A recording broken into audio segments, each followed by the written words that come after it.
الحمد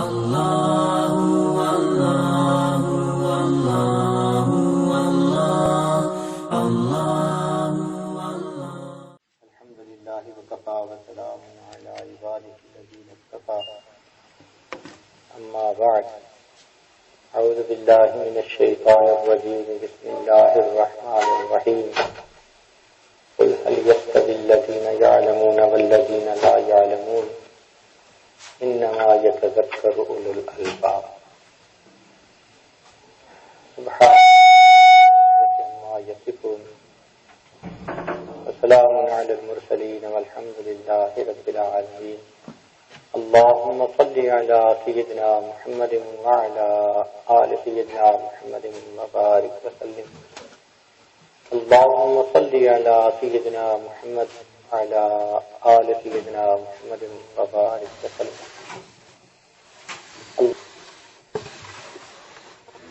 سيدنا محمد وعلى آل سيدنا محمد وبارك وسلم قل هل يستوي الذين يعلمون والذين لا يعلمون اے میرے پیارے حبیب صلی اللہ علیہ وسلم آپ فرما دیجئے کیا علم والا اور بے علم برابر ہو سکتے ہیں؟ انما یتذکر اولو الالباب، اس بات کی پرکھ وہی رکھتے ہیں جو عقل مند ہوتے ہیں۔ گویا عقل مند انسان سمجھتے ہیں کہ عالم اور بے علم یعنی جاہل یہ ایک جیسے نہیں ہو سکتے ہیں، اس کی پرکھ وہی رکھتے ہیں۔ اللہ رب العزت نے علم کو بڑا مقام عطا فرمایا۔ آپ غور کریں کہ جب پہلی وحی اتری تو اس میں اس امت کو توحید کا پیغام بھی دیا جا سکتا تھا، اس لیے کہ توحید اتنا اہم عقیدہ ہے کہ اس کے بغیر انسان مسلمان ہو نہیں سکتا، اور مشرک کو اللہ رب العزت کبھی بھی جنت میں نہیں جانے دیں گے اور کیے ہوئے عملوں کو ضائع کر دیں گے۔ مگر اللہ رب العزت نے توحید کا پیغام پہلی وحی میں نہیں بھیجا، رسالت کا پیغام بھیجا جا سکتا تھا۔ رسالت کی اہمیت اتنی ہے کہ لا یؤمن احدکم حتی اکون احب الیہ من والدہ وولدہ والناس اجمعین، مگر نبی اسلام نے رسالت کا پیغام بھی نہیں دیا کہ پہلی وحی میں یہ اترا ہو۔ یہ بھی ممکن تھا کہ پہلی وحی میں قیامت کے دن کی بات ہوتی، اس لیے کہ وہ فیصلے کا دن ہے، ہار جیت کا دن ہے، یوم التغابن، فیصلے کا دن، اور واقعی اس دن کی رسوائی بہت بڑی اور بہت بری ہے۔ مگر اللہ تعالیٰ نے پہلی وحی میں قیامت کا تذکرہ بھی نہیں کیا۔ اچھے اخلاق کی بات ہو سکتی تھی، اس لیے کہ دین اسلام ہے ہی خیر خواہی، الدین النصیحہ، دین سراسر خیر خواہی، تو یہ بھی ممکن تھا، مگر اس کے بارے میں بھی پہلی وحی نہیں اتری۔ پہلی وحی اتری تو کس بارے میں؟ فرمایا اقرأ بسم ربک الذی خلق، پڑھ۔ تو اس کا مطلب ہے کہ یہ جو پڑھنے کا لفظ ہے یہ اتنا تو اہم ہے نا کہ یہ بنیاد ہے باقی تمام چیزوں کی۔ علم ہے تو توحید بھی ہے، رسالت بھی ہے، قیامت بھی ہے، نیکی بھی ہے، اگر علم نہیں تو کچھ بھی نہیں۔ اس لیے اس پروردگار عالم نے اس ان پڑھ امت کو، امیین، ان کے اندر علم حاصل کرنے کا پیغام سب سے پہلا پیغام دیتا ہے۔ اللہ رب العزت کو عالم اتنا پسند کہ ابو درداء رضی اللہ تعالیٰ عنہ روایت فرماتے ہیں فضل العالم علی العابد کفضل القمر لیلۃ البدر علی سائر الکواکب، کہ جس طرح ستاروں کے اوپر 14ویں کی رات کو فضیلت حاصل ہے، اسی طرح عالم کو عابد کے اوپر فضیلت حاصل ہے۔ ایک حدیث پاک میں فرمایا ان العلماء ورثۃ الانبیاء، بے شک علماء انبیاء کے وارث ہیں۔ ابو ہریرہ رضی اللہ تعالیٰ عنہ روایت فرماتے ہیں فقیہ واحد اشد علی الشیطان من الف عابد، کہ ایک فقیہ شیطان کے اوپر 1000 عبادت گزاروں سے زیادہ بھاری ہے۔ اور ابو ہریرہ رضی اللہ تعالیٰ عنہ کی ایک اور روایت ہے، فرماتے ہیں من یرد اللہ بہ خیرا یفقہہ فی الدین،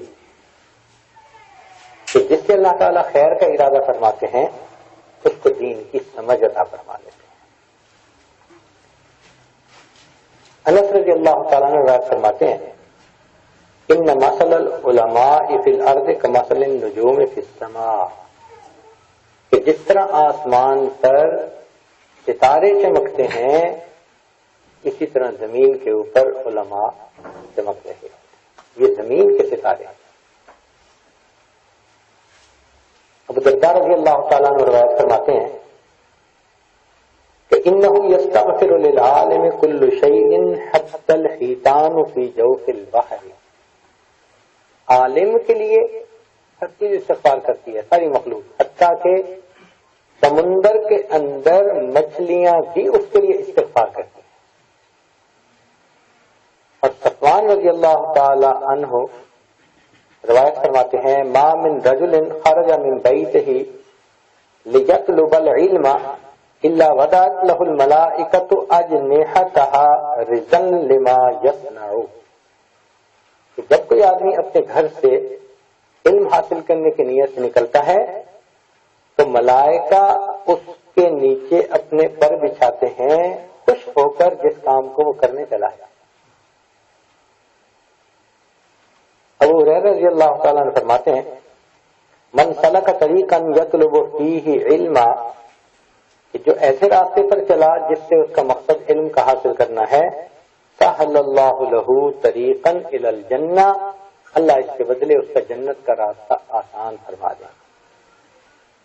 انس رضی اللہ تعالیٰ عنہ فرماتے ہیں من خرج فی طلب العلم فهو فی سبیل اللہ حتی یرجع، کہ جو آدمی اپنے گھر سے علم کی طلب میں نکلتا ہے وہ اللہ کے راستے میں ہوتا ہے جب تک کہ واپس نہ لوٹ آئے۔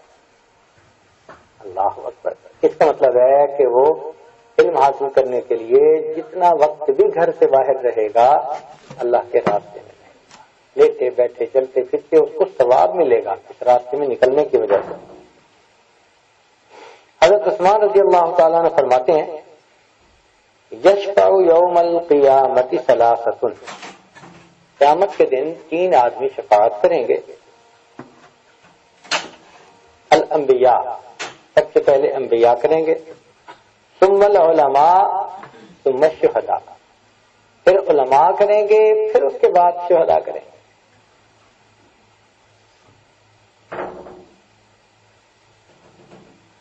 ابو امامہ باہلی رضی اللہ تعالیٰ عنہ فرماتے ہیں علیکم بالعلم، ہمارے اوپر علم کا حاصل کرنا ضروری ہے، قبل ان یقبض وقبل ان یرفع، اس سے پہلے کہ وہ قبض کر لیا جائے اور اٹھا لیا جائے، اس سے پہلے تم علم حاصل کر لو۔ اور حسن رضی اللہ تعالیٰ عنہ فرماتے ہیں کہ ان من الصدقۃ ان تتعلم ثم تعلمہ ابتغاء وجہ اللہ عز وجل، یہ صدقہ میں سے ہے کہ پہلے تو پڑھے اور پھر پڑھائے اور مقصود اللہ رب العزت کی رضا، یہ صدقہ کے برابر ہے۔ چنانچہ ایک حدیث مبارکہ میں ہے کہ طالب علم جب تحصیل علم کی حالت میں مرتا ہے تو وہ شہید ہوتا ہے۔ یعنی ایک ہے شہید جس کو ہم دنیا میں شہید کہتے ہیں، جو کفار کے ہاتھ میں شہید ہوتا ہے، ایک ہے کہ دنیا میں تو اس کا معاملہ عام بندے ہی کی طرح کیا جاتا ہے، مگر آخرت میں شہداء میں اس کو شامل کیا جائے گا، اس کو شہید آخرت کہتے ہیں۔ تو جو طالب علم اپنے گھر سے نکلا اور اس کو موت آ گئی، سبحان اللہ، اس کا نام شہداء آخرت میں لکھا جائے گا۔ قرآن پاک نے گواہی دی کہ جو بندہ اللہ کے راستے میں جائے. ومن يخرج من بيته مهاجرا الى الله ورسوله ثم يدركه الموت فقد وقع اجره على الله. اس کا اجر اللہ کے اوپر لازم پکا. ایک حدیث مبارکہ میں ابو سعید خدری رضی اللہ عنہ فرماتے ہیں کہ مومن کو علم سے سیری نہیں ہوتی یہاں تک کہ وہ جنت پہنچ جائے. ابن عباس رضی اللہ تعالیٰ نے روایت فرماتے ہیں کہ دو حریث ایسے ہیں کہ ان کی حرص کبھی ختم نہیں ہوتی. ایک دنیا کا حریث مرتے دم تک حرص رہتی ہے، اور ایک علم کا حریث کہ جتنا بھی علم حاصل کر لے اور علم حاصل کرنے کی تمنا اس کے دل میں باقی رہتی ہے. جبل بن قیس میں سے روایت ہے کہ ایک شخص مدینہ سے چلا اور دمشق پہنچا، سیریا پہنچا، اور ابو درداء رضی اللہ تعالیٰ عنہ سے کہنے لگا کہ حضرت میں آپ کی خدمت میں حاضر ہوا ہوں. انہوں نے پوچھا کیوں؟ کہنے لگا کہ علم حاصل کرنے کے لیے.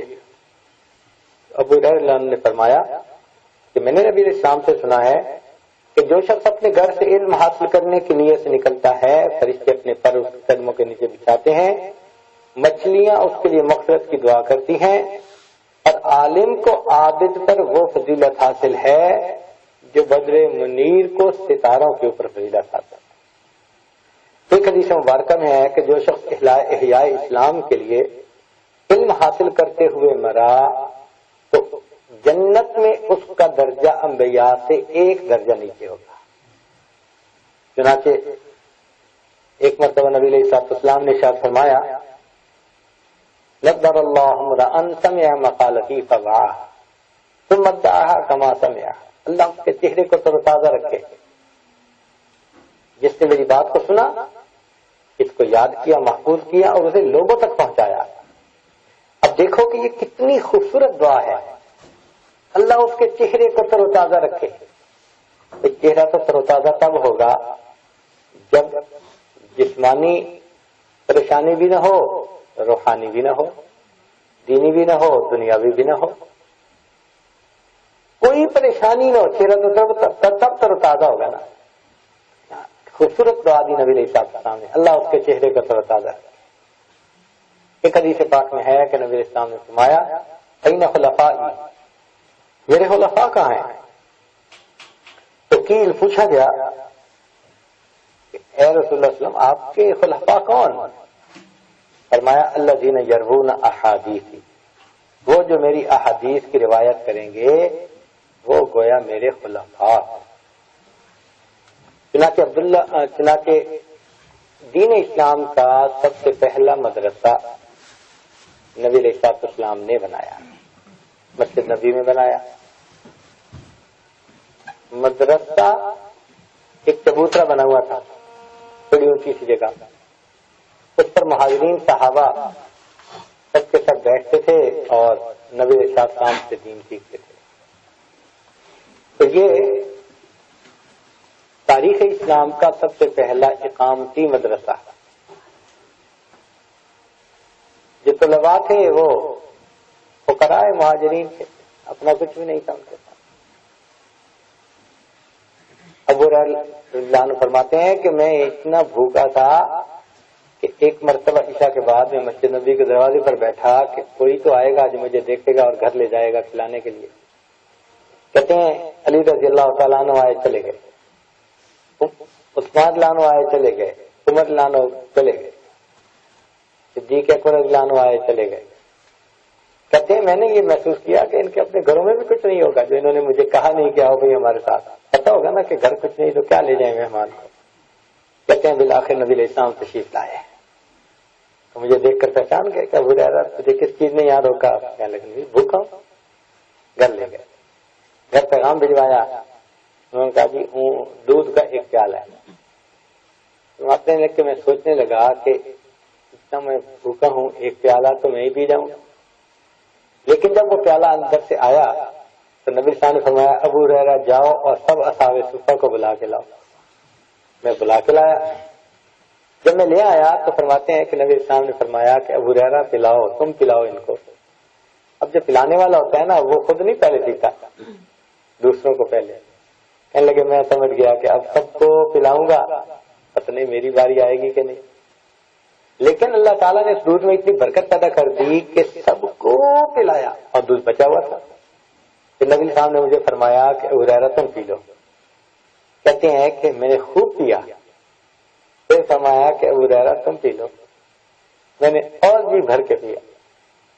جو بچ گیا اس کے بعد اس کو نبی اسلام نے نوش فرمایا اور اس طرح سے وہ دودھ ایک پیالہ ختم ہوا.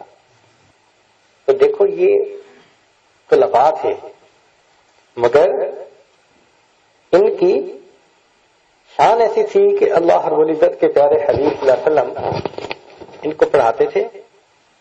اور یہ دین اسلام کے اس مدرسے کے پہلے طلباء تھے. فرماتے ہیں کہ ہمارے جسم کے اوپر کپڑے پورے نہیں ہوتے تھے، پھٹے ہوئے ہوتے تھے. اور جب نبی علیہ السلام تشریف لاتے رم آتی تھی کہ نبی علیہ السلام ہمیں اس حال میں دیکھیں گے تو ہم ایک دوسرے کے پیچھے چھپ کے بیٹھتے تھے کہ نبی علیہ السلام کی نظر مبارک نہ پڑ جائے ہمارے جسم پر کہ ہمارا کرتا پھٹا ہوا ہے یا بازو پھٹا ہوا ہے یا پورا کرتا ہی نہیں ہے.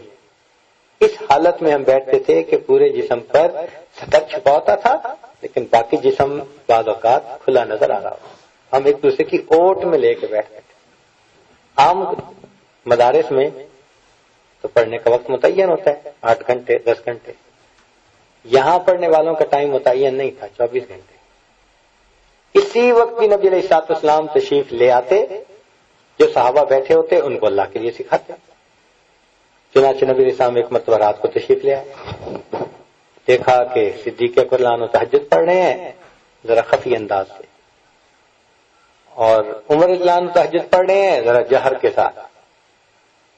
جب دونوں نے تہجد مکمل کر لی تو نبی السلام کی خدمت میں حاضر ہوئے. نبی السلام نے پوچھا ابو بکر صدیق تم اتنا اونچا کیوں آہستہ کیوں پڑھ رہے تھے؟ عرض کیا اللہ کے نبی صلی اللہ علیہ وسلم میں اس ذات کو سنا رہا تھا جو سینوں کے بھید جانتی ہے، مجھے اونچا پڑھنے کی کیا ضرورت تھی؟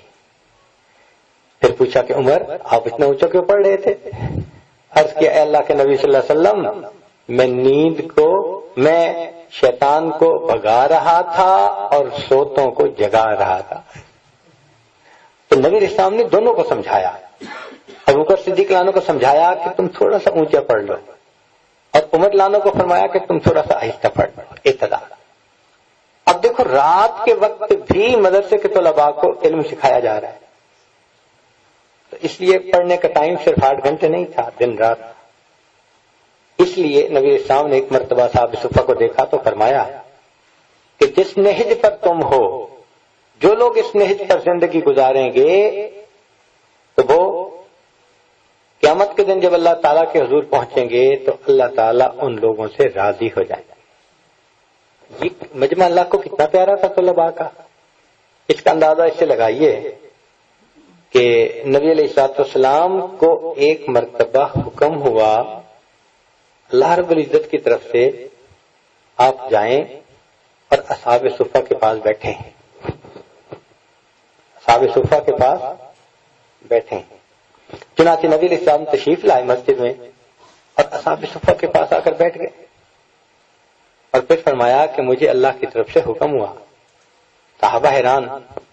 چنانچہ نبی علیہ السلام نے فرمایا کہ اللہ رب العزت کی طرف سے یہ آیتیں میرے اوپر آئیں، اتری ہیں. وہ آیتیں کیا تھیں؟ وَاصْبِرْ نَفْسَكَ، اپنے آپ کو صبر دے. وَاصْبِرْ نَفْسَكَ، اپنے آپ کو بٹھائیے. وَاصْبِرْ نَفْسَكَ، اپنے آپ کو نتھی رکھیے. مَعَ الَّذِينَ، ان لوگوں کے ساتھ یدعون ربهم بالغداۃ والعشی یریدون وجہہ. دیکھا یہ صبح شام اللہ کی رضا جوئی کے لیے اس کو یاد کرتے. اور آگے فرمایا ولا تعد عیناک عنہم، آپ اپنی نگاہیں ان کے چہروں سے نہ ہٹائیے.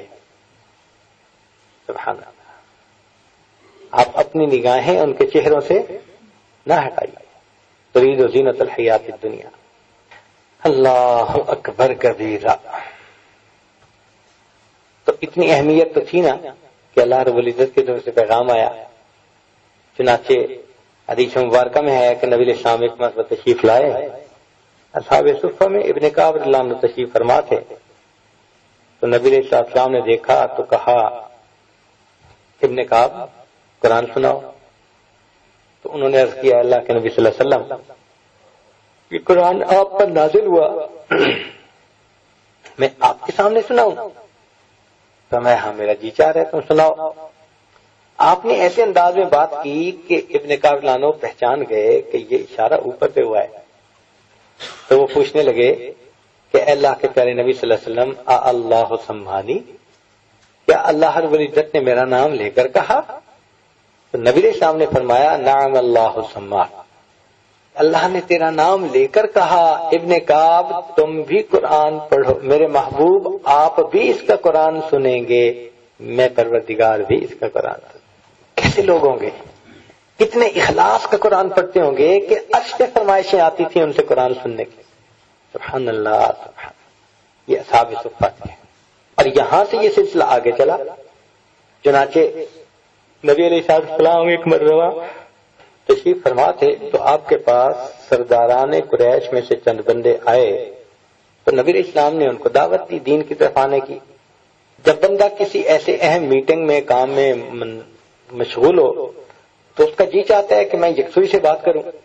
اسی دوران عبداللہ ابن مکتوم رضی اللہ تعالیٰ عنہ وہ نابینا تھے، وہ نبی علیہ السلام کی خدمت میں تشریف لے آئے. نبی علیہ السلام نے ان کو فوری جواب دینے کی بجائے تھوڑا ٹھہرایا، اور اس کی وجہ یہ تھی کہ ڈاکٹر کے پاس مریض ہوتے ہیں دو طرح کے. ایک ہوتے ہیں نزلہ زکام کے مریض اور ایک ہوتے ہیں کینسر کے مریض. تو جب کینسر کا مریض آ جائے نا تو نزلہ زکام والے کو تھوڑی دیر ٹھہرا لیا جاتا ہے. تو یہ تو نزلہ زکام کیا کوئی بات نہیں، پہلے اس کو کرو جس کی موت آنے والی ہے. بالکل نبی علیہ السلام کا بھی معاملہ یہی تھا کہ آپ نے سوچا کہ میں ان مشرکوں سے پہلے بات کر لوں، اور یہ تو کلمہ گو ہے، اپنا ہے، سوال پوچھنے آیا ہے تو سوال تو یہ پوچھتے ہی رہتا ہے. تو نبی علیہ السلام ان کی طرف متوجہ رہے. اتنی سی بات پر اللہ رب العزت کی طرف سے محبوبانہ خطاب ہوا، عجیب محبوبانہ خطاب فرمایا عبس وتولی ان جاءہ الاعمی وما یدریک لعلہ یزکا او یذکر فتنفعہ الذکرى اما من استغنی فانت له تصدی وما علیک الا یزکا. اللہ پر ایسا محبوبانہ خطاب فرمایا کہ اس آیت کو پڑھتے ہیں تو اس کا ترجمہ کرتے ہوئے دل کانپتا ہے.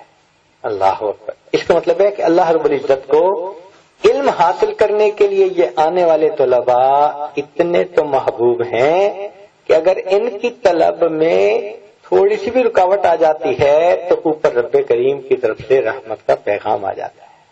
تو یہ ایسے حضرات تھے. چنانچہ ہمارے اکابر علم حاصل کرنے کے لیے بہت سفر کیا کرتے تھے، مہینوں سالوں بیرون میں گزارتے تھے. امام بخاری رحمۃ اللہ فرماتے ہیں کہ میں حدیث کا علم حاصل کرنے کے لیے کتنی مرتبہ کوفہ گیا مجھے اس کی تعداد بھی یاد نہیں ہے. اور عبداللہ بن مبارک رضی اللہ تعالیٰ عنہ فرماتے ہیں کہ میں نے اپنی زندگی میں 8000 استادوں سے علم حاصل کیا. اب اگر اتنے استادوں سے علم حاصل کرتے تھے تو کتنا وقت لگتا ہوگا. ابو اسامہ رضی اللہ تعالیٰ عنہ رحمۃ اللہ علیہ فرماتے ہیں ما رأیت رجلا اطلب للعلم فی الآفاق من ابن مبارک، میں نے دنیا میں ابن مبارک جیسا علم کی تلاش کرنے والا بندہ دنیا میں کوئی نہیں دیکھا. امام احمد بن حنبل ان کو مشرق اور مغرب کا عالم کہتے ہیں. عبداللہ ابن مبارک یہ امام اعظم ونیفہ رحمۃ اللہ کے شاگرد تھے، لیکن اتنا مقام تھا کہ جب امام مالک رحمۃ اللہ کو ملنے کے لیے جاتے تو امام مالک رحمۃ اللہ علیہ خود اپنی مسند سے اٹھ جاتے اور عبداللہ ابن مبارک کو اس جگہ کے اوپر بٹھایا کرتے تھے. انہوں نے علم حاصل ایسے کیا. چنانچہ امام زاہبی رحمۃ اللہ علیہ فرماتے ہیں کہ جب میں 20 سال کی عمر میں تھا تو میں گھر سے طلب علم کے لیے نکلا پہلی مرتبہ اور 7 سال کے بعد لوٹ کر گھر واپس آیا. 20 سال کی عمر میں گئے واپس آئے تو 27 سال کے ہو چکے تھے، 7 سال ہی باہر رہے۔ باجید بستامی رحمۃ اللہ علیہ فرماتے ہیں کہ میں بچپن میں یتیم ہو گیا تو میری والدہ نے مجھے مدرسے میں ڈالا اور قاری صاحب کو کہا کہ اس بچے کو محبت سے پاس رکھیں اور اسے بار بار گھر نہ آنے دیں، اس لیے کہ یہ بار بار گھر آیا تو صاف ظاہر ہے کہ اس کو پھر گھر کا چسکا پڑ جائے گا، مدرسے نہیں جائے گا۔ تو قاری صاحب نے ان کو اپنے پاس بٹھا لیا۔ کہتے ہیں کئی دن گزر گئے، حتیٰ کہ ایک وقت ایسا آیا کہ میرا جی چاہتا تھا کہ کاش میں اپنی والدہ کو مل آؤں۔ میں نے استاد سے چھٹی مانگی، انہوں نے اور سبق دے دیا کہ یہ یاد کر کے سناؤ، میں نے وہ بھی سنا دیا۔ بالآخر استاد نے مجھے چھٹی دے دی۔ کہتے ہیں کہ میں ہنسی خوشی گھر آیا، دروازہ کھٹکھٹایا تو میری والدہ اس وقت صحن میں وضو کر رہی تھی۔ وہ جب وضو سے فارغ ہوئی تو دروازے کے اندر کی طرف سے آئیں تو دروازہ کھولے بغیر انہوں نے کہا کون ہے میرا دروازہ کھٹکھٹانے والا؟ تو باجید بستامی نے فرمایا کہ امی میں بایزید ہوں۔ تو والدہ کہنے لگی کہ ایک میرا بھی بایزید تھا اور میں نے تو اس کو اللہ کے راستے میں وقف کر دیا، اب تم کون سے بایزید ہو جو میرا دروازہ کھڑے کھٹکھٹا رہے ہو؟ کہتے ہیں یہ سن کے میں واپس لوٹا اور اس وقت مدرسے کے نکلا جب کہ میں بایزید بستامی بن چکا تھا۔ علم حاصل کرنے والے ایسے حاصل کرتے تھے۔ طلب علم میں کتنی مشقتیں اٹھائی ہیں، سبحان اللہ، حیران ہوتے ہیں۔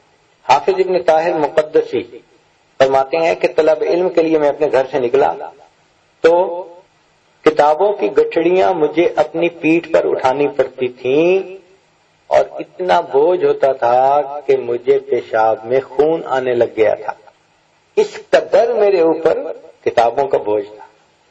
اور فرماتے ہیں کہ میں ایک جگہ اس گٹھڑی کو رکھ کے آ جاتا اور دوسری کتابوں کو پھر وہاں پہنچاتا آدھا آدھا، اس طرح کر کے میں سفر طے کرتا تھا، کیونکہ اس زمانے میں تو مخطوطہ کتابیں ہوتی تھیں، مطبوعہ تو ہوتی نہیں تھی کہ جہاں جاؤ مل جائیں گی۔ اللہ اکبر۔ خطیب تبریزی فرماتے ہیں کہ میری پشت پر اتنی کتابیں ہوتی تھیں کہ ان کی وجہ سے میرے کپڑے اس طرح بھیگ جاتے تھے جیسے کسی نہائے ہوئے بندے کے پیٹھ کے اوپر جو کپڑے ہوتے ہیں وہ گیلے ہو جاتے ہیں نا، تو ایسے وہ نظر آتے تھے، حالانکہ وہ میرا اپنا پسینہ تھا۔ اور اس گیلے کپڑوں سے میری کتابیں اس طرح بھیگ جاتی تھیں، لوگ سمجھتے تھے کہ یہ بارش میں کھلی پڑی رہ گئی ہوں گی، اس قدر کتابوں کا بوجھ اٹھا کر میں جاتا تھا۔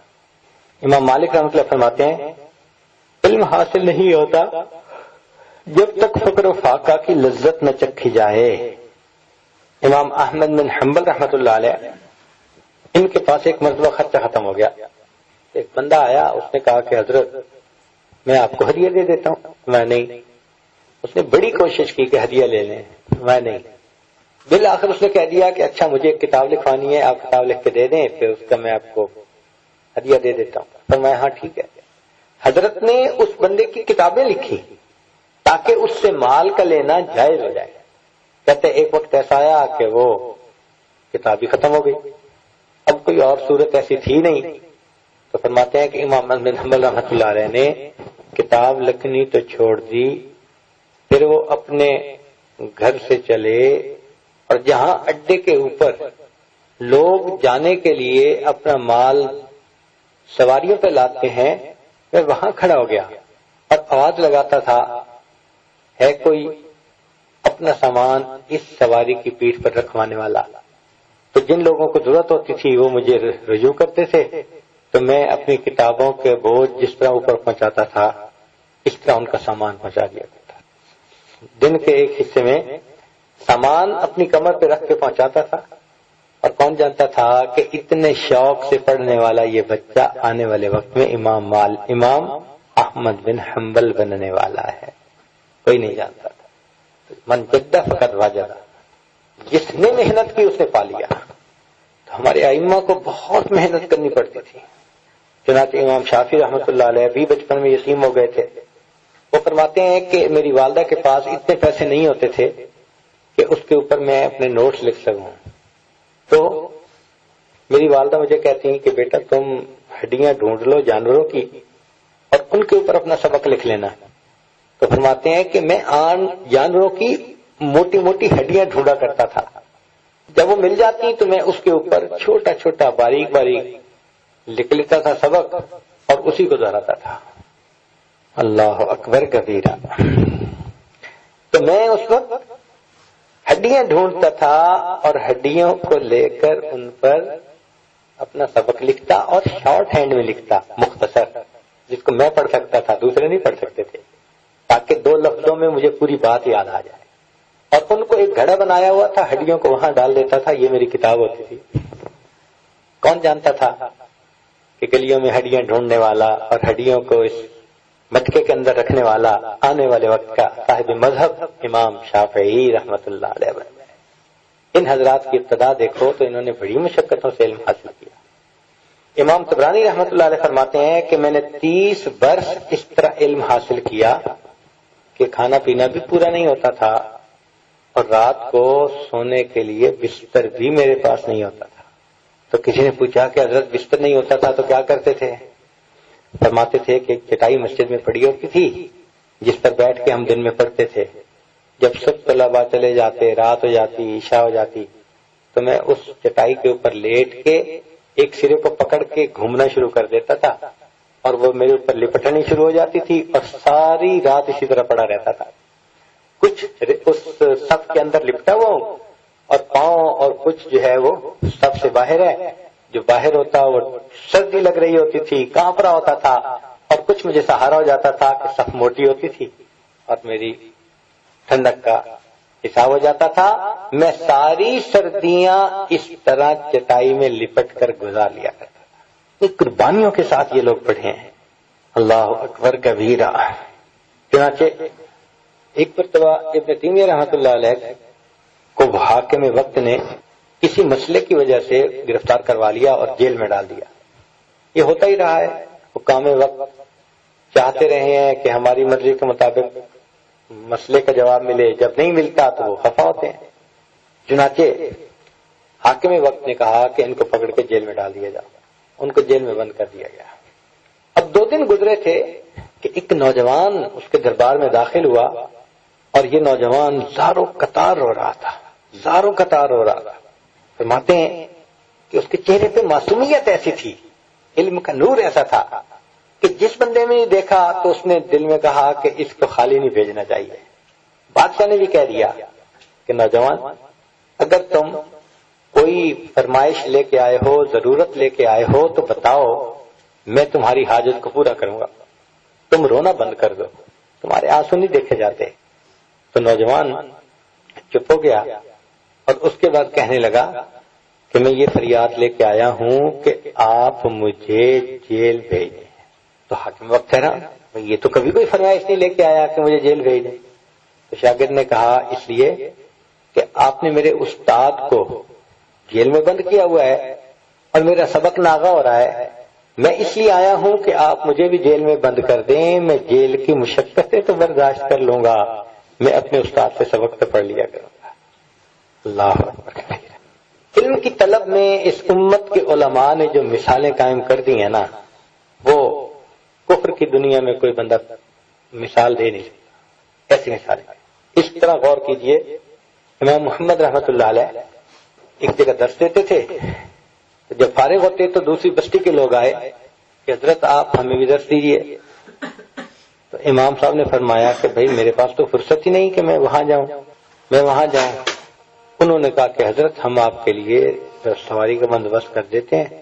جب آپ درس دیں گے تو پھر سواری پہ بیٹھ کے تیز چلا کریں اور وہاں پہنچ جائیں اور جو ٹائم بچے اس میں درس دے دیا کریں. امام صاحب نے یہ بات مانی. اب معمول یہی ہے، یہاں درس ہوتا، جب وقت ختم ہوتا تو پھر آپ دوسری بستی جاتے، وہاں درس ہوتا، پھر آپ واپس آ جاتے. اب ایک دن امام صاحب جانے کے لیے تیار، تو ایک شاگرد آ گیا، حضرت میں نے تو آپ سے یہ کتاب پڑھنی ہے. ان کا بھائی میرے پاس تو فرصت نہیں، یہاں پڑھاتا ہوں یا اس بستی میں پڑھاتا ہوں، تو اب میں کیسے پڑھاؤں؟ تو وہ کہنے لگا کہ آپ ایسا کیجئے، جب آپ سواری پہ سوار ہو کر جانے لگیں تو راستے میں آپ تقریر کیجئے گا، پھر آپ کے ساتھ ساتھ میں دوڑتا رہوں گا، بھاگتا رہوں گا، اور آپ اس دوران تقریر کر رہے ہوں گے تو میں ساتھ ساتھ تقریر بھی سن رہا ہوں گا، تو میں آپ سے سبق پڑھ لیا کروں گا۔ تاریخ انسانیت میں علم کی طلب کی ایسے اعلی مثال اور کوئی نہیں مل سکتی کہ استاد سواری پہ سوار ہو اور چل رہی ہو سواری اور وہ تقریر کر رہا ہو، شاگرد ساتھ ساتھ دوڑ بھی رہا ہو اور اپنے استاد سے علم بھی پڑھ رہا۔ آپ سوچو نا ذرا، اتنی طلب ہوگی ان لوگوں کے دلوں میں۔ چنانچہ جب مدرسہ نظام الدین توسی رحمۃ اللہ علیہ نے مدرسہ بنایا، اس کا نام تھا مدرسہ نظامیہ، تو اس کو 3-4 سال تو اطلاع ملتی رہی کہ مدرسے کی کارکردگی بہت اچھی۔ 3-4 سال گزرنے کے بعد اطلاع ملی کہ جی اب وہ بچے نہیں رہے جیسے پہلے تھے، بلکہ ان بچوں کے اندر دنیا کی محبت زیادہ ہے۔ تو اس نے کہا کہ اچھا میں خود جائزہ لوں گا۔ چنانچہ ہوا کیا کہ ایک دن وہ بھیس بدل کے آیا، مدرسے کے اندر داخل ہو گیا۔ طلباء تکرار کر رہے تھے، وہ ایک گروپ کے پاس آیا اور کہنے لگا سناؤ بھائی کیا حال ہے، کیسے آئے؟ تو ان میں سے ایک نے کہا کہ میرے والد وہ فقیہ شہر ہیں، مفتی اعظم ہیں، میں چاہتا ہوں کہ میں بھی پڑھوں اور اپنے والد کی طرح میں بھی مفتی اعظم بنوں۔ دوسرے نے کہا میرے والد صاحب تو خطیب شہر ہیں، میں چاہتا ہوں کہ مجھے بھی یہ مرتبہ مل جائے۔ تیسرے نے کہا کہ میرے والد صاحب تو بادشاہ کے بہت مصاحب ہیں۔ اس نے کہا اچھا کوئی بات نہیں، میں بھی اس لیے علم پڑھنے آیا ہوں کہ میں بھی اس طرح بن جاؤں۔ یہ ساری باتیں سن کے نظام الملک نے دل میں سوچا کہ بھائی میں اتنا خرچ کرتا ہوں اور اگر ان لوگوں کے دل میں دنیا کی محبت ہے تو فائدہ کیا ہوا، تو میں اس کو بند کر کے یہ پیسہ کسی اور اچھے کام میں استعمال کر لوں گا۔ یہ نیت لے کے وہ وہاں سے چل پڑا۔ تو کہتا ہے کہ جب باہر کے دروازے کے قریب پہنچا تو میں نے دیکھا کہ ایک چھوٹا سا لڑکا الگ تھلگ بیٹھا ہوا ابھی تک چراغ کی روشنی میں پڑ رہا ہے۔ میں قریب ہو گیا، السلام علیکم۔ کہتے ہیں کہ اس نے کوئی لفٹ ہی نہیں کروائی، بس سر اٹھایا، وعلیکم السلام کہا، پھر پڑھنے لگ گیا۔ جب اس نے ایسا کیا تو مجھے عجیب لگا، تو میں نے اس سے کہا کہ بچے کیا بات ہے، ہم سے بات نہیں کرتے؟ تو وہ بچہ کہنے لگا کہ جی میں یہاں آپ سے باتیں کرنے تو نہیں آیا ہوا۔ کیسے آئے ہوئے ہو؟ تو بچہ کہنے لگا میں اپنے اللہ کو راضی کرنا چاہتا ہوں، میں اپنے رب کو کیسے راضی کروں، یہ چیز مجھے ان کتابوں سے ملے گی، اس لیے ان کتابوں کو پڑھنے کے لیے میں یہاں بیٹھا ہوں۔ اس نے کہا کہ جب تک ایک بھی طالب علم ایسا ہے نا تو میں اس مدرسے کو بند نہیں کروں گا۔ یہ وہ طالب علم تھا جو بڑا ہوا اور اپنے وقت کا امام غزالی رحمت اللہ علیہ بنا۔ آپ سوچیں گے پہلے زمانے کے بزرگوں کی باتیں سناتے جا رہے ہیں، اس وقت تو ان کو اور کوئی کام تھا ہی نہیں، بس یہی تھا۔ قریب کے زمانے کے لوگوں کی باتیں سن لیجئے۔ ہمارے قریب میں سبحان اللہ شاہ عبد القادر رائے پوری رحمت اللہ علیہ فرماتے ہیں کہ میں دارالعلوم پہنچا اور جب میں نے کہا کہ جی مجھے داخلہ دے دیں تو ناظم تعلیمات نے مجھے منع کر دیا۔ میں نے پوچھا حضرت کیوں منع کیا؟ ان کا بھی تم دیر سے آئے ہو، دوسرے بچے پہلے آ گئے۔ میں نے کہا حضرت مجھے تو پڑھنا ہے۔ ان کا بھی ایک وجہ یہ بھی ہے کہ ہمارے پاس کوئی طباخ بھی نہیں، کوئی کچن بھی نہیں۔ جتنے طلباء پڑھتے ہیں تو اہل محلہ میں سے مختلف لوگ مختلف گھروں سے طلباء کا کھانا ان کے ذمہ لگا دیتے ہیں۔ اب ایک بھی گھر ایسا نہیں کہ جو ایک طالب علم کا کھانا اور اپنے ذمہ لے، تو ہم کھانا کہاں سے دیں گے؟ اس لیے ہم نہیں داخلہ دے سکتے۔ وہ کہتے ہیں کہ میں نے کہا کہ حضرت کھانے کی ذمہ داری میری پوری، بس آپ اجازت دے دیں کہ میں سبق سن لیا کروں، بیٹھ۔ کہتے ہیں کہ استاد نے کہا ٹھیک ہے ہم آپ کو مشروط داخلہ دے دیتے ہیں کہ کھانے پینے کا انتظام آپ کا اپنا ہوگا۔ کہتے ہیں ٹھیک، میں نے داخلہ لے لیا، سارا دن پڑھتا، پھر میں تکرار بھی کرتا طلباء کے ساتھ۔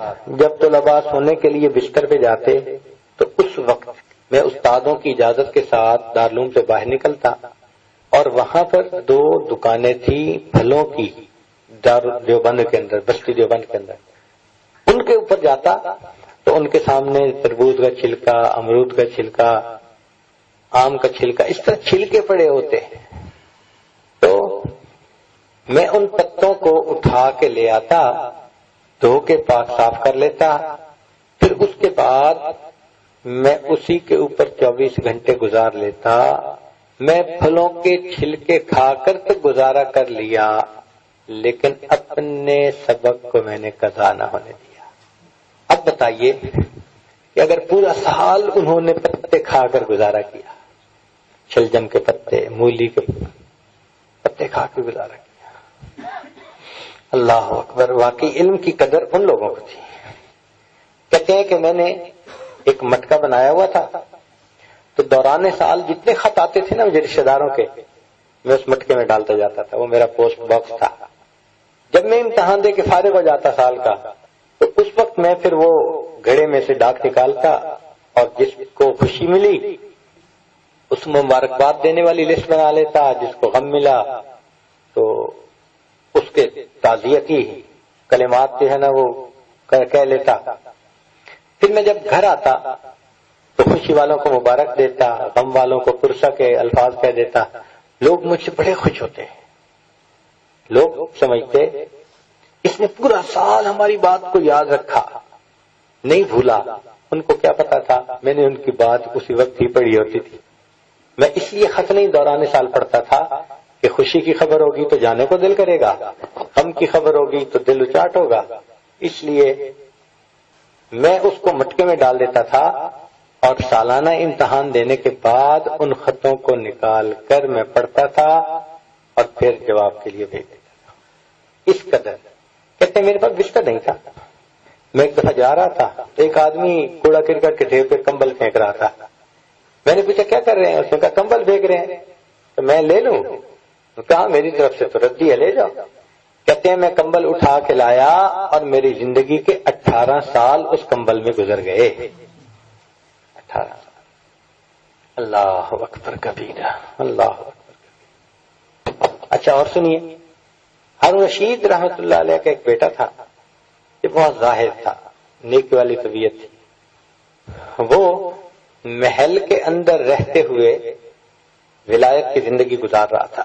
بہت زہد تھا اس کے اندر، بہت زہد تھا، اور ہر کام میں وہ سنت کا بھی لحاظ رکھتا تھا، ہر کام میں سنت کا بھی خیال رکھتا تھا۔ بڑا تقویٰ تھا اس کے اندر۔ لوگ سمجھتے کہ پتہ نہیں بادشاہ کا بیٹا ہے اور پاگل ہو گیا ہے، دیوانہ ہو گیا ہے، بادشاہ علاج بھی نہیں کرواتے۔ ایک دن بادشاہ کو کچھ لوگوں نے زیادہ ہی پمپ کر دیا، تو بادشاہ گھر آیا، بیٹے سے ناراض ہوا، بیٹا میں تمہارا والد ہوں اور میں بھی علماء کا قدردان ہوں اور علم کا قدردان ہوں اور میں بھی کام کرتا ہوں، تم اپنی زندگی ایسی تو گزارو نا کہ لوگ مجھے تانے نہ دیں۔ بس اس نوجوان نے جب یہ سنا تو کہنے لگا کہ ابو جان آپ اس محل میں رہیے، آپ کو یہ سجتا ہے، میں جا رہا۔ تو بادشاہ نے فوراً بیوی کو بتایا، تو زبیدہ خاتون جو تھیں وہ پریشان تو ہوئیں، اور انہوں نے اپنے بچے سے کہا تو صحیح کہ تم کہاں جا رہے؟ اس نے کہا جی میں نے اب نیت کر لی، میں محل میں نہیں رہوں گا، میں جاؤں گا اور علم حاصل کروں گا۔ چنانچہ وہ خاموش ہو گئی، مگر جاتے ہوئے والدہ نے اس بچے کو ایک قرآن پاک بھی دے دیا کہ پڑھ لینا، اور ایک اپنی انگوٹھی بھی دے دی کہ یہ نشانی ہو جائے گی، انگوٹھی تو دیکھنا تو اپنی والدہ کو یاد کر لینا۔ وہ بچہ چلا گیا۔ اب اللہ کی شان دیکھیں کہ ایک ایسی بستی تھی جہاں علماء رہتے تھے، وہاں پہنچا، مسجد میں ٹھکانہ کیا، اور وہ ہفتے میں جمعہ کے دن نکلتا اپنے کمرے سے اور مزدوری کرتا، اور جو مزدوری کماتا اس مزدوری سے 6 روٹیاں آ جاتی تھی، وہ 1 روٹی روز کھا کے گزارا کر لیتا، اور 6 دن کے بعد 7ویں دن پھر مزدوری کا وقت آ جاتا۔ تو اس طرح وہ اپنی زندگی کا معمول گزار رہا تھا۔ چنانچہ ایک صاحب کہتے ہیں کہ میں گھر بنوا رہا تھا اور مجھے ضرورت تھی مستری کی، میں بلا کے لے آیا اس کو، نوجوان کو، مجھے یہ اچھا لگا، لیکن میں نے شام کو دیکھا کہ جتنا کام عام مستری کرتے ہیں اس سے تو دگنا تگنا کام اس نے کر دیا۔ بڑا حیران ہوا، آئندہ دیکھوں گا۔ جب وہ نہ آیا دوسرے دن تو میں اس کے پیچھے گیا اس کو ڈھونڈنے۔ جب میں ڈھونڈنے نکلا تو مجھے ایک آدمی ملا، اس نے کہا جی کہ وہ اصل میں ہفتے میں 1 ہی دن کام کرتا ہے، وہ جو چھٹی کا دن مدرسے میں ہوتا ہے نا وہ کام، اور باقی دن علم۔ میں نے کہا کوئی بات نہیں، میں 1 ہفتہ انتظار کروں گا۔ 1 ہفتہ انتظار کرنے کے بعد جب میں گیا تو وہ بیٹھا ہوا جہاں مصری بیٹھے ہوتے تھے، وہ قرآن کی تلاوت کر رہا تھا۔ میں نے کہا نوجوان مزدوری کرو گے؟ کہنے لگا سبحان اللہ کیوں نہیں کروں گا، ہم مزدوری کے لیے ہی تو پیدا ہوئے ہیں، لقد خلقنا الانسان فی کبد، ہم نے تحقیق انسان کو مشقت کے لیے پیدا کیا۔ کہتے ہیں کہ میں اسے لے آیا، اس نے کہا میں آپ سے اتنے پیسے لوں گا، نہ کم لوں گا نہ زیادہ لوں گا۔ میں نے کہا بہت اچھا۔ کہنے لگے جب وہ آیا اور آ کے اس نے کام شروع کیا تو میں نے چھپ کے دیکھا تو کہنے لگے کہ اتنی اس کی اللہ کی مدد ساتھ تھی اس کے کہ وہ گارا ڈالتا اور اینٹ اوپر رکھتا اور وہ بالکل سیدھی رکھی جاتی جیسے اس نے جوڑ کے رکھی ہو، اور بس وہ اینٹیں اس کے اوپر رکھتا جا رہا تھا اور وہ بالکل سیدھی جڑتی جا رہی. میں نے دل میں نیت کر لی باقی مکان سارا اسی سے بنوانا. کہنے لگے ایک ہفتے کے بعد جب گیا لوگوں سے پوچھا کہ وہ کہاں ہے، تو لوگوں نے کہا جی کہ وہ تو نہیں مزدوری پہ جا رہا اس لیے کہ وہ بیمار ہے اور وہ مسجد کے اندر ہی ہے. کہتے ہیں میرے دل پہ اس نوجوان کی محبت ایسی بیٹھ گئی تھی کہ میں مسجد میں گیا. کہتے ہیں وہاں جا کے میں نے دیکھا کہ چٹائی کے اوپر وہ نوجوان لیٹا ہوا ہے اور سر کے نیچے اس نے ایک اینٹ پر رکھا ہوا ہے، اینٹ کا تکیہ بنایا ہوا ہے. اللہ، سر کے نیچے اینٹ، وقت کا یہ شہزادہ چٹائی کے اوپر لیٹا ہوا ہے. میں اس کے قریب جب پہنچا تو میں نے اس کا سر اپنی گود میں رکھ لیا. میں نے اسے کہا کہ کیا بات ہے؟ کہنے لگے اس نے کہا کہ چچا جان اب وقت گزر گیا، میرا آخری وقت قریب ہے، آپ بھی تیاری کر لو کہ سفر لمبا ہے تو شاید تھوڑا ہے. کہنے لگے ایسی باتیں اس نے کی کہ میری آنکھوں سے آنسو آ گئے. میں نے کہا بیٹا تم کوئی وصیت کرنا چاہتے ہو؟ کہنے لگے ہاں وصیت یہ ہے کہ یہ قرآن پاک ہے لے لو، اور یہ انگوٹھی ہے یہ بھی لے لو. اب جب میری روح نکل جائے آپ مجھے نہلا دینا، کفنا دینا اور مجھے جنازہ پڑھ کے دفنا دینا، اور اس کے بعد یہ قرآن پاک اور یہ انگوٹھی تم لے جانا اور ہارون رشید کو واپس کر دینا. کہنے لگے جب اس نے نام لیا نا ہارون رشید کا تو اب مجھے سمجھ میں بات آئی، اوہو ایک شہزادہ ایسا بھی ہے جو محلوں میں رہتا تھا اور بڑا نیک، بڑا دیندار، بڑا زاہد، یہ وہی تو نہیں ہے. کہتے جب مجھے اس کا پتہ چلا اس وقت اس کی روح پرواز کر گئی، افسوس مجھے بڑا ہوا. کہنے لگا خیر میں نے اسے دفنا دیا. اب میں گیا ہارون رشید کو ملنے. جب میں شہر میں پہنچا تو پولیس ایک جگہ تھی، ہٹو بچو کیوں بھائی، نہیں بادشاہ کی سواری آ رہے ہیں. کہتے ہیں میں اونچی جگہ کھڑا ہو گیا اور جب ہارون رشید میرے قریب سے گزرے تو میں نے ان کو قرآن پاک اور انگوٹھی دور سے دکھا دی. اب باپ تو باپ ہوتا ہے نا، جب بچے نہ دیکھا اور نشانی دیکھی تو سمجھ تو گیا نا کہ کچھ ہو گیا ہے. کہتے ہیں کہ اس نے مجھے بلایا اور کہا کہ میرے ساتھ آؤ محل کی طرف. کہتے ہیں میں محل کی طرف گیا تو زبان تھا نا، اس نے مجھے کہا کہ دیکھو بادشاہ سلامت بہت زیادہ غمگین ہے، تم نے اگر 3 باتیں کرنی ہے تو 2 کرنا، 2 کرنی ہے تو 1 کرنا، 1 کرنی ہے تو بغیر کیے واپس آ جانا، یعنی جلدی آ جانا. انہوں نے مجھ سے پکا وعدہ لے لیا. میں نے کہا ٹھیک ہے. کہنے لگے میں اندر گیا اور رشید نے مجھے کمرے میں بلایا. کہنے لگا اے فلاں آدمی لگتا ہے تو میرے لیے کوئی غم کی خبر لایا ہے. کہتے اس وقت میں نے اس کو بتایا کہ ایک نوجوان تھا اور یہ اس کا واقعہ پیش آیا اور اس نے یہ نشانیاں آپ کو دی. تو کہتے ہارون رشید نے مجھے کہا کہ تم ایک شہزادے سے اپنے گھر کی تعمیر کرواتے تھے. تو میں نے کہا کہ بادشاہ سلامت مجھے بالکل پتہ نہیں تھا کہ یہ شہزادہ ہے. اللہ اکبر، قیامت کا دن ہوگا، وقت کے شہزادے کہیں گے کہ اللہ ہم مزدوریاں کیا کرتے تھے اور پیٹ میں روٹی ڈال لیتے تھے اور باقی 6 دن ہم تیرے دین کا علم حاصل کرتے تھے. ایسے ایسے لوگ بھی قیامت کے دن طلباء کی قطار میں کھڑے ہوں گے. اللہ اکبر کبیرہ. اور قریب آ جائیے. میر مبارک محدث بلگرامی رحمت اللہ علیہ ایک مرتبہ بیٹھے ہوئے اٹھنے لگے تو زمین پہ گر گئے. ان کے ساتھ ان کا ایک شاگرد تھا. اس شاگرد کا نام تھا میر طفیل. تو میر طفیل نے پوچھا حضرت خیریت ہے، کیا ہوا؟ تو وہ بتا بیٹھے کہ آج کئی دن سے فاقہ ہے اور کھایا کچھ نہیں، اس وجہ سے نقاہت بہت ہو گئی ہے. تو اس کے بعد خیر حضرت جا کے اپنے گھر بیٹھ گئے. اب وہ میر طفیل کہیں چلا گیا. تھوڑی دیر کے بعد کھانا لے کے آیا. حضرت کھانا کھا لیجئے. حضرت نے فرمایا نہیں، اس لیے کہ میں نے آپ کو بتا دیا تھا کہ مجھے فاقہ ہے، اور جب تم چلے گئے تھے تو میرے دل میں امید لگ گئی تھی کہ تم میرے لیے کھانا لاؤ گے، اور مخلوق کے ساتھ امید رکھنا بھی میرے لیے جائز نہیں ہے، میں کھانا نہیں کھاؤں گا. اور وہ شاگرد بھی بہت سمجھدار تھے. جب حضرت نے یہ بات کہی تو وہ کھانا لے کے نا وہاں سے چل پڑا. اور ایسے ہی ایک کمرے کے جو ہے کونے میں جا کے نظروں سے جب اوجھل ہو گیا تو 1-2 منٹ کھڑا رہا اور کھڑا رہنے کے بعد پھر واپس آیا کہ حضرت جب میں نظروں سے اوجھل ہو گیا تو امید ختم ہو گئی تھی نا. کہا ہاں. کہنے لگے اب کھا لیجیے. اللہ. تب انہوں نے کھانا کھایا. فاقہ ہوتا تھا. اللہ اکبر کبیرہ.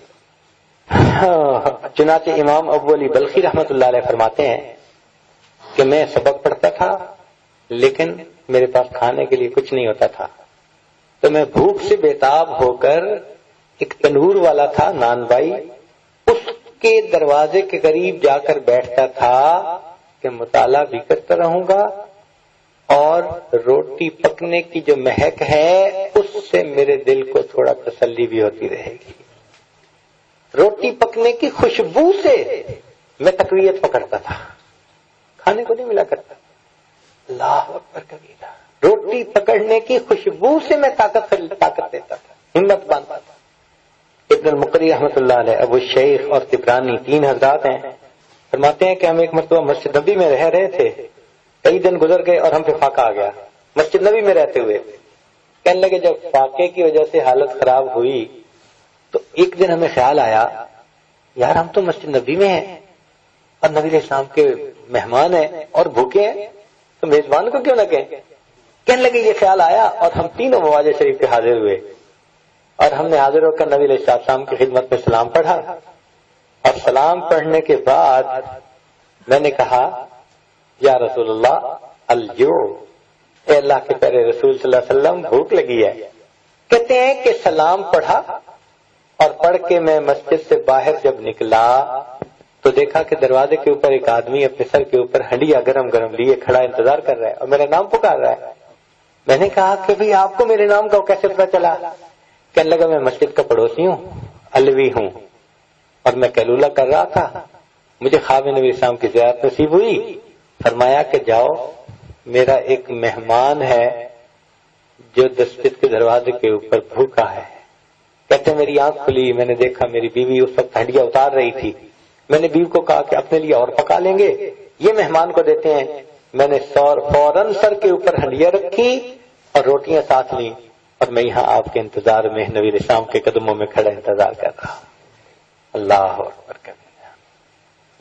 اس سے اندازہ ہوتا ہے کہ واقعی ہمارے اکابر نے دین کا علم حاصل کرنے کے لیے بہت مشقتیں اٹھائی. اللہ اکبر کبیرہ.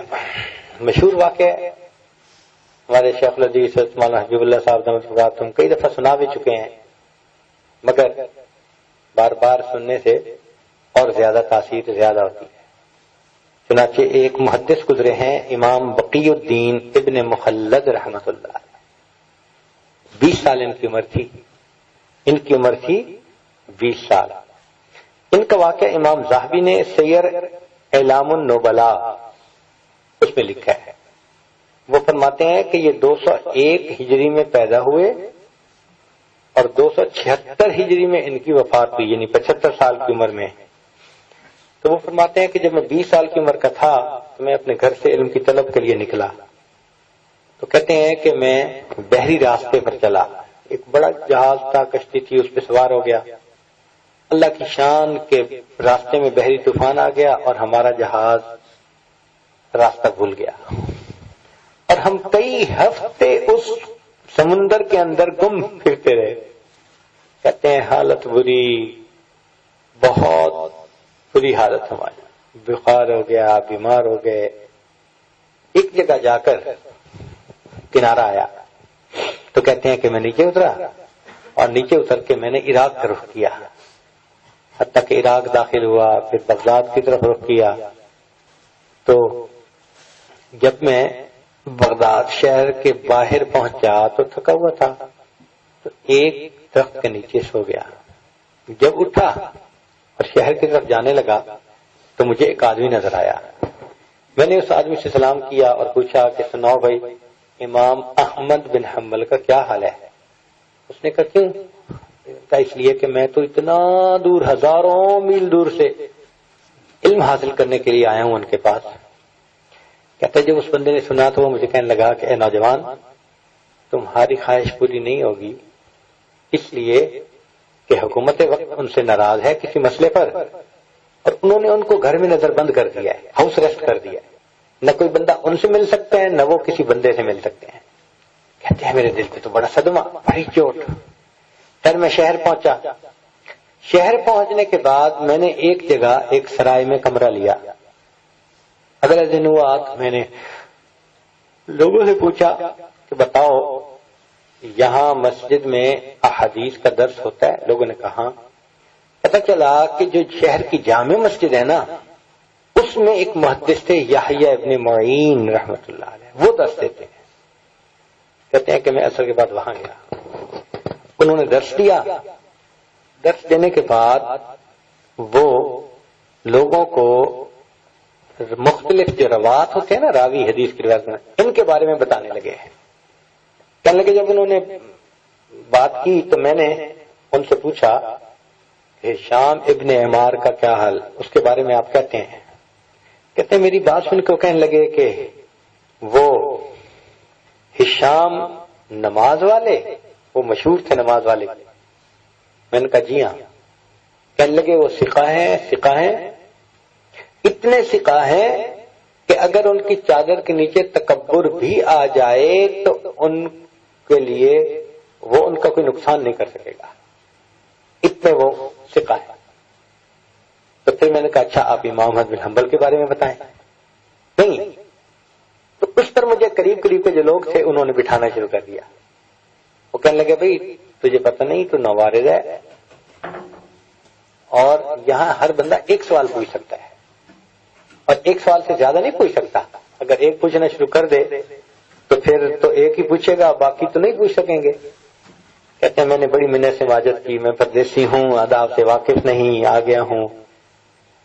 بالآخر لوگوں نے کہا اچھا تم پوچھ لو۔ کہتے ہیں کہ اب میں نے پوچھا یحییٰ بن معین رحمۃ اللہ علیہ سے کہ آپ امام احمد بن حنبل کے بارے میں کیا کہتے ہیں؟ کہتے ہیں کہ جب انہوں نے یہ بات سنی نا، تھوڑی دیر کے لیے سر جھکا لیا، اور سر جھکانے کے بعد وہ کہنے لگے، سر اٹھایا اور کہنے لگے کہ امام احمد بن حنبل ثقہ ہیں اور امام المسلمین ہیں، امام المسلمین ہیں۔ کہنے لگے میں نے دل میں نیت کر لی کہ اب میں ان سے علم ضرور حاصل کروں گا۔ مجلس برخاست ہو گئی۔ میں ایک آدمی کے پاس آیا، میں نے اسے کہا بھائی مجھے امام حنبل کا راستہ دکھا سکتے ہو؟ انہوں نے کہا میں راستہ تو دکھا دوں گا، لیکن میں وہاں ٹھہر نہیں سکتا، پتہ نہیں پولیس والے بعد میں مجھے تنگ نہ کریں۔ کہنے لگے کہ میں نے اسے کہا کہ ٹھیک ہے تم اس گلی میں سے لے کے گزر جاؤ، اور جہاں امام احمد رحمۃ اللہ علیہ کا گھر آئے گا نا، آنکھ کے اشارے سے بتا دینا کہ یہ گھر ہے۔ میں نے کہا، اس نے کہا ٹھیک، میں چل پڑا۔ اس طرح مجھے اس نے امام صاحب کا گھر دکھا دیا کہ یہ گھر ہے۔ کہنے لگے میں واپس آیا، رات کو سوچتا رہا کیا کروں کیا نہ کروں۔ بالآخر میرے ذہن میں ایک تجویز آئی، میں نے پلاننگ کی۔ تجویز کیا آئی کہ اگلے دن جب صبح میں اٹھا، میرے سر پہ بھی پٹی بندھی ہوئی تھی اور میری ٹانگ پہ بھی پٹی بندھی ہوئی تھی، اور میرے ہاتھ میں ایک کشکول تھا جو مانگنے والوں کا ہوتا ہے فقیروں کا، وہ میں ہاتھ میں لے کے باہر نکلا ہوٹل سے، اور میں نے بھیک مانگنی شروع کر دی۔ میں نے بھیک مانگنی شروع کر دی۔ اس زمانے میں جب کوئی پیسہ مانگتا تھا نا تو وہ کہا کرتا تھا اجرکم علی اللہ، اجرکم علی اللہ۔ یہ جو لفظ ہے نا اجرکم علی اللہ، اس کو سن کر لوگ سمجھ جاتے تھے کہ خدا کے نام پہ مانگنے والا ہے۔ کہنے لگے میں ہاتھ پھیلائے ہوئے ہیں، فقیر بنا ہوا ہوں، اور اجرکم علی اللہ، اجرکم علی اللہ، آواز لگاتا جا رہا ہوں، آواز لگاتا جا رہا ہوں۔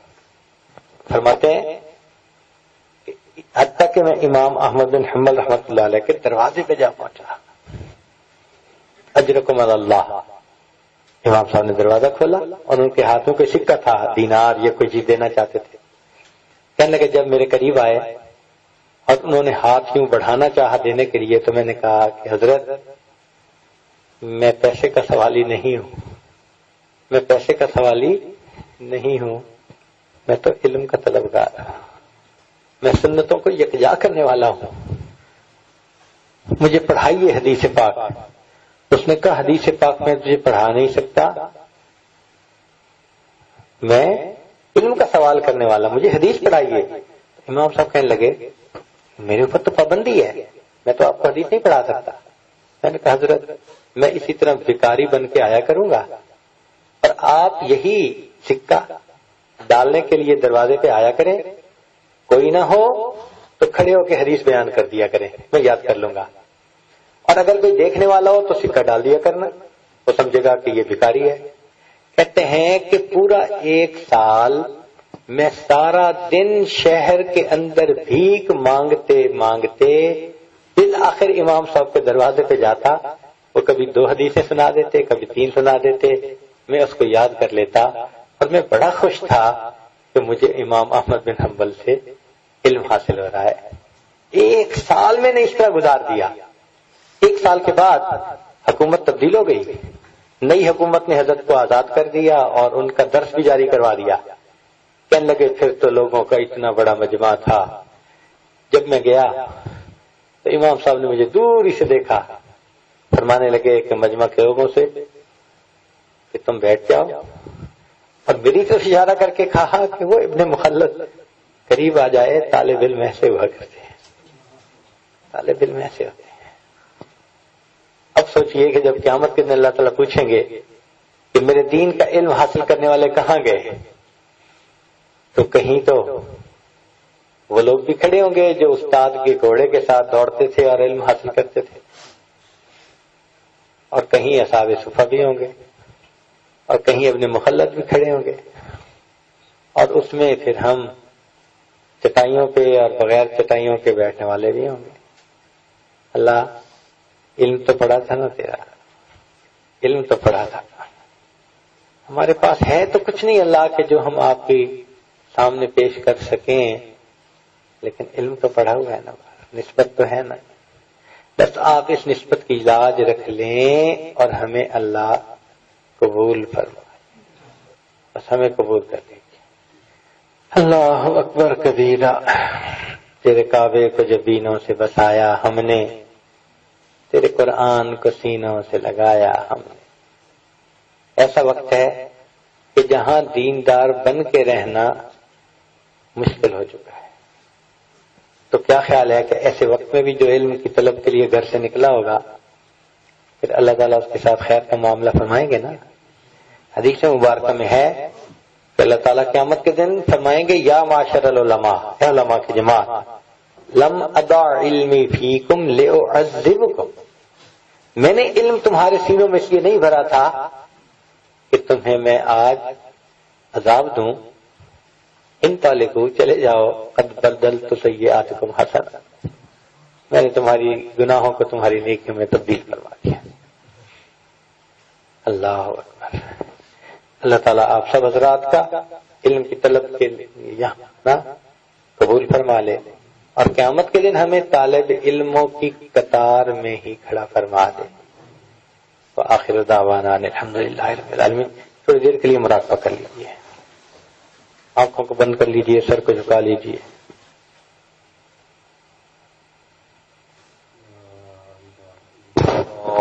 محمد رسول اللہ، دعا کر لیجیے۔ سبحان ربی الوہاب، اللہم صلی علی سیدنا محمد وعلی آل سیدنا محمد وبارک وسلم۔ اے مالک، ہم آپ کے عاجز مسکین بندے ہیں، ہمارے گناہوں کو معاف فرما، خطاؤں سے درگزر فرما، عیبوں کی پردی پوشی فرما۔ اللہ جتنے طلباء ہیں سب کے دلوں کو علم کے نور سے منور فرما، اللہ ہمیں علم کے نور سے محروم نہ فرما۔ میرے مالک رحمتوں کا معاملہ فرما، اے اللہ ہمیں بے قدروں میں سے نہ بنا، اللہ ہر نعمت کی قدردانی کی توفیق عطا فرما۔ اے اللہ یہ طلباء دلوں میں یہ نیتیں لے کر آئے ہیں، اپنی رحمت سے ان کو اے اللہ اپنے مقبول بندوں میں شامل فرما لیجیے، اللہ اپنے مقبول بندوں میں شامل فرما لیجیے، رحمتوں کا معاملہ فرما دیجیے۔ اے کریم اٹھے ہاتھوں کو قبول فرما۔ رب کریم، ہمارے ظاہر تو علماء طلباء والے ہیں، دینداروں والے ہیں، اللہ ہمارے من کو بھی دین پر جما دیجیے۔ اے اللہ دل کی ظلمت کو ختم فرما دیجیے۔ میرے مولا، قیامت کے دن اگر ہمیں کھڑا کیا جائے گا اور آپ کی رحمت کا معاملہ نہ ہوا تو ہم شرمندگی اور رسوائی سے نہیں بچ سکتے۔ اللہ یہ ٹخنوں پہ گھٹنوں پہ جانوروں کے بھی نشان پڑ جاتے ہیں، کہیں ایسا نہ ہو کہ ہمیں کہہ دیا جائے تم بھی جانوروں والے کام کرتے تھے۔ زندگی کے 8 سال یہ بچے لگا چکے ہیں، میرے مولا ہم یہ بات اچھی طرح جانتے ہیں، جو آپ کے دربار سے خالی جاتا ہے وہی بدبخت ہوتا ہے، وہی شقی ہوتا ہے۔ اے کریم آقا شقی بننے سے بچا لیجیے، اللہ شقی بننے سے بچا دیجیے۔ اے اللہ مہربانی کا معاملہ فرمائیے، اللہ ہمیں علم کا نور عطا کر دیجیے، اللہ علم کا نور عطا کر دیجیے۔ اے اللہ اپنے پیارے حبیب کی سنتوں سے ہمیں سجا دیجیے، ہمارے من کو اپنی معرفت سے منور فرما دیجیے۔ اے کریم آقا ہماری ان دعاؤں کو اپنی رحمت سے قبول فرما۔